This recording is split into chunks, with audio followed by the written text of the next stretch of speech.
My friends, we're back. The spread, NFL, Week 13, and man, do we have a lineup this week to go over.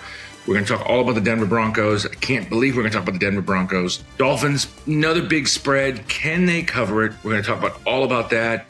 We got a great game between Kansas City and Green Bay, and then we're going to end everything with the big game of the week, the San Francisco 49ers and the Philadelphia Eagles. But hey, before we get that far, let's talk about what we all love, that torchbearer sauce. Who had the sauce? Accidentally healthy, intentionally delicious, best sauce in the world.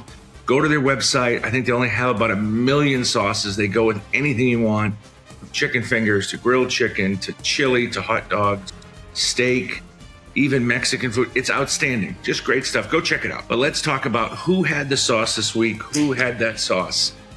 Jordan Love on Thanksgiving was incredible. 268 yards, 3 touchdowns, huge win over Detroit. It really puts Green Bay back in playoff talk. Not yet, but they're getting there. But man, what an improvement over Jordan Love. A few weeks ago, I know we were talking about, can he even compete in this league? Does Green Bay need to draft another quarterback? He's playing phenomenal. So let's put that cap back on now. It's time. We're not giving any sauce out to Justin. Justin Herbert had the ball under 2 minutes, down 3 against Baltimore. They choked again, turnover on downs. That's been the story for this guy, for his career so far. When the game is really tight and it's time to perform, he can't do it. Just being honest, until he sheds that, that's what he's going to be known as. And then finally, on a side note, New England Patriots, no sauce, Bill Belichick. It's starting to show that it was never the Patriot way, it was the Tom Brady way. He is a fucking fraud. They stink. They're ruining the quarterback position here. You can't pick a starter. But let's not go down that rabbit hole. We'll talk about that forever. First game, the Denver Broncos going into the Houston Texans. Houston's favored by 3.5, over under 47.5. What can we say? They are the red-hot Denver Broncos. They've won the last 5 in a row. Russell Wilson's playing great football. 20 touchdowns, only 4 picks. Like they say in Denver, let Russ cook. He has been phenomenal. Last 5 games on this winning streak, 8 touchdowns, 0 picks, which is incredible. Blocking is better on the offensive line. Wide receivers are running better routes. Maybe that Sean Payton guy can actually coach, right? They started out so bad. Maybe he's the right fit there. Another key to winning this winning streak is the defense. They were terrible early on. I mean, hell, they gave up 70 points to the Dolphins. They were looking terrible, but now they're getting to the quarterback. They're playing tight defense, especially in the fourth quarters of this run. They've looked really good, and they're only giving up 16 points a game during the streak. And they're 2-2 on the road this year. So how's that going to factor into this game? Houston, tough loss last week. Stroud over 300 yards. Nico Collins was great, 7 for 104. Here's the difference that the coach is falling in love with just letting Stroud go. Threw 36 times, only ran 18 times. Houston's getting way too one-dimensional. And it's like anything else. They're going to get more and more film on Stroud. And remember, I really think it's too much on Stroud to be Superman every single week. Remember, this guy's still just a rookie. The other thing about Houston that's kind of concerning, defense wasn't really good last week. They gave up over 360 yards in the air to Lawrence, and Lawrence hasn't really been airing it out. So to see him kind of go in there and do that against them, really starting to make me think about Houston a little bit different. Now, the winner of this game is going to be really in a good position playoff-wise, because they're both 6-5. Somebody's going to be 7-5 after this game. Regardless, though, I like Denver on the road. They're playing great football. Give me Denver plus 3.5. I really think we're going to start seeing Houston, I wouldn't say fall apart, but I think they're going to struggle a little bit. So give me Denver, give me the 3.5. Next game, big one in terms of spreads. Miami, 9.5 point favorite against the Washington Commanders, over under 49.5 in this game. Let's talk about the Commanders. They've lost the last 5 out of 6. They've traded away most of their good talent on the D-line. Coach is starting to get fired, and I think Riverboat Ron obviously is next after the season. But with this team, not everything is so bad. Sam Howell, I don't know if he's just a stat guy or what, but he's got over 3,000 yards, close to almost 3,400 yards, 18 touchdowns, 13 picks. Thing is, can they actually start and finish? That's the problem they have. They'll start, you see a lot of their games, they get ahead early, come third and fourth quarter, like most bad teams, those mistakes start popping up, right? A drop ball here on a critical third down, or if it's a drop touchdown, a missed field goal. Bad teams, that's what happens. Those things start piling up and spiral and spiral and spiral. Last week with Miami, huge loss with Jalen Phillips going down, tearing his Achilles on that awful piece of shit field in New York. I guess since 2020, I think like 15 players have either torn their ACL or Achilles on that. They need to change that out. Now the question is, was this defense playing so much better since the beginning of the year? What's this injury going to do for this defense? I don't know if it's really going to hurt them yet this week. With Washington, it's not a challenge like when they had to play Buffalo later this year and Baltimore and a few other teams, but let's see what it does here. The thing about Washington, though, they're really at the near bottom in every defensive category for their own fault. I mean, you trade away your talent, that's what you get. I would expect Tua in that offense to score early and often. Now, the last few games, Tua has had some real head-scratching mistakes. Those 2 interceptions before the half last week, that was it looked like he wasn't even looking. Miami must avoid these. If they can avoid these picks early, these turnovers, these fumbles, and they start early, that's why I like Miami here with the -9.5. I don't think Washington's that good of a team. I think Miami gets up early and they roll and they're able to run the football. They've been doing that so well so far this year. So let's go Miami. Let's go the -9.5. Kansas City Chiefs, -6. Going into Green Bay, 42.5 over-under. A few weeks ago, no one would have cared about this game. Kansas City looking like they were just going up and up, and Green Bay looked like they were going the other way. But now, this is a huge game, especially after Green Bay took care of business on Thanksgiving.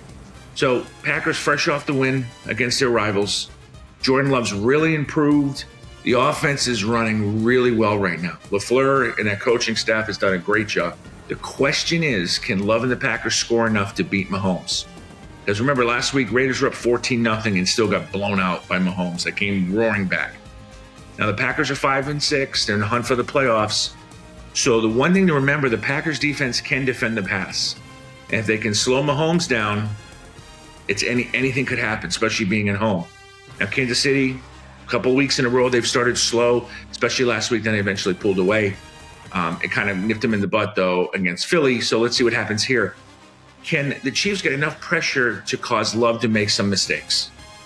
And we've talked about this for a few weeks now. Kansas City, probably the best blitzing team in the NFL. So can they put packages together to really get Love off his mark, get him to move his feet, get a little happy feet, see what happens there? It's going to be interesting. Can the Chiefs set the tone early and then set up the running plays, run the ball well, and then let Mahomes just sling it over the field? Now, the Packers can cover. They can cover this game if the defense can do the same it did against Goff. Get pressure early, get a few turnovers, set the pace. And again, we'll use some great NFL terms we all like to say, stay ahead of schedule, keep the laundry clean. But if they can do that with Jordan Love, if he's getting a lot of second and third and shorts, I do expect Green Bay to cover. So give me Green Bay, give the +6 here. And now it's time. It's the NFC Championship rematch. Everybody's looking forward to this game. San Francisco going into Philadelphia. They're 2.5-point favorites on the road, over under 47.5. So, okay, game of the week. Both of these teams are fighting for the top seed. Right now, Philadelphia has a 2-game lead over San Francisco for that. Now, San Francisco has gotten back to playing great football since the bye. Great offense, physical defense. Last week, they got their magic number again on offense. If people watch this show, what do we say about them? Over 25 carries. It's very tough to beat the San Francisco 49ers. Last week, 33 carries, 169 yards for that running offense. Now remember, everything in this offense is predicated on that running game. Everything. Shanahan's offense is buzzing when they run. It opens up the field. When Purdy likes to roll the pocket and move the pocket and throw on the run, which he's very good at, they really move the ball well when that happens. Now the defense, same old defense. Physical, best in the league. Last week was no different. I think they had 6 sacks, and they limited the team like 88 yards rushing. So that defense is phenomenal. Now, Philly, number 1, undefeated at home. Back-to-back crazy comebacks last 2 weeks against Kansas City and Buffalo. And I know it's kind of cliche, but that team doesn't panic. They just don't. They're down in the third quarter. They look like absolute crap. They make a few plays. Next thing you know, they're winning the game. It's crazy. Now, last week, They did look horrible, like we just said, till the middle of the third quarter. They came back to win. What this team does so well, they make huge second half plays. Last week, I think Buffalo third quarter, they were rolling. They forced Allen to throw a pick, and everything just changed. They kicked like a 60-yard field goal to tie the game, and in overtime, they did the touchdown drive. Now in that game, not to go backwards too much, but Allen had chances to win it. He blew it. But when Philadelphia had the chance to win, converted first downs, and Hurts had that great drive to win it at the end on that quarterback sneak. In this game, I'm seeing a little different, right? I think Philly's a little tired. They're playing from behind way too much. It seems like every week they have to get like these huge comebacks. So they're always on this emotional high. I think it's going to catch up to them in this game. Another reason I think Jalen Hurts is hurt. Let's not beat around the bush. That knee's definitely hurting. He can use it in spots, but he can't be that guy over fourth quarters, whether it's running, rolling the pocket, hitting some of the passes that he does with A.J. Brown and Devontae Smith and a couple of other guys. I really like San Francisco here. Give me the -2.5. Plus, I don't think the running game looks right now from Philadelphia, and they're not going to be able to run against that San Francisco defense. I would be highly, highly, highly, highly surprised that happens. So San Francisco -2.5. That's it, man. We hit them. We got you the big four. We got a bonus as always. Let's give some easy money bets. Easy money.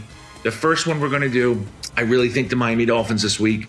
Give me the -9.5. I think that's going to be easy money. I think they win that game by 14 points. And then the other easy money, I know some might laugh at it. Give me the San Francisco 49ers. I know it's a huge game. I know it's on the road. But give me that -2.5. They're really chasing for that home field advantage.